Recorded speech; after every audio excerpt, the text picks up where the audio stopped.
రోడ్డుపై టూ వీలర్లో వెళ్తున్నప్పుడు ఖచ్చితంగా హెల్మెట్ పెట్టుకోవడం చాలా ముఖ్యం. లేదంటే ప్రమాదాలు జరిగి ప్రాణాలు పోతాయి. ఇంత చిన్న లాజిక్ తెలిసి కూడా చాలామంది హెల్మెట్ పెట్టుకొని వెళ్ళరు. ట్రాఫిక్ పోలీసులు ఎంత చెప్పినా కూడా వినరు. ఎంత ఫైన్ వేసినా కూడా మారరు.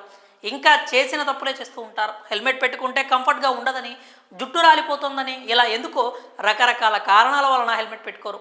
అయితే ఈ సమస్యని కంట్రోల్ చేసేందుకు, ప్రజల్లో అవగాహన తెచ్చేందుకు పోలీసులు ఎన్నో ప్రయత్నాలు చేస్తున్నారు. అయినా కానీ ప్రజలు మాట వినట్లేదు. అయితే తాజాగా ట్రాఫిక్ పోలీసులు ఒక ఐడియాని ఇంప్లిమెంట్ చేస్తున్నారు. హెల్మెట్ ధరించి బైక్స్ నడిపే వారికి గిఫ్ట్లు ఇస్తున్నారు. అవి కూడా చిన్న చిన్న గిఫ్ట్లు కాదండోయ్, టీవీలనే ఇచ్చేస్తున్నారు. ఇంతకీ ఎక్కడ ఈ గిఫ్ట్లు ఇస్తున్నారు?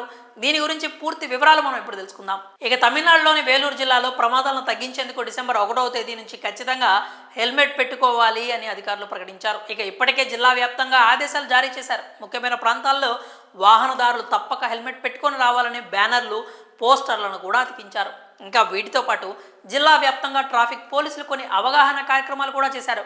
హెల్మెట్ ధరించి వచ్చే వారిని ప్రోత్సహించే విధంగా పుష్పాలు, చాక్లెట్లు, బొమ్మలను అందజేసి స్వాగతం పలుకుతున్నారు. వేలూరు డీఎస్పీ పృథ్వీరాజ్ చౌకాన్ అధ్యక్షతన ట్రాఫిక్ పోలీసులు అనేక రకాలుగా జనాలకు అవగాహన కల్పిస్తున్నారు.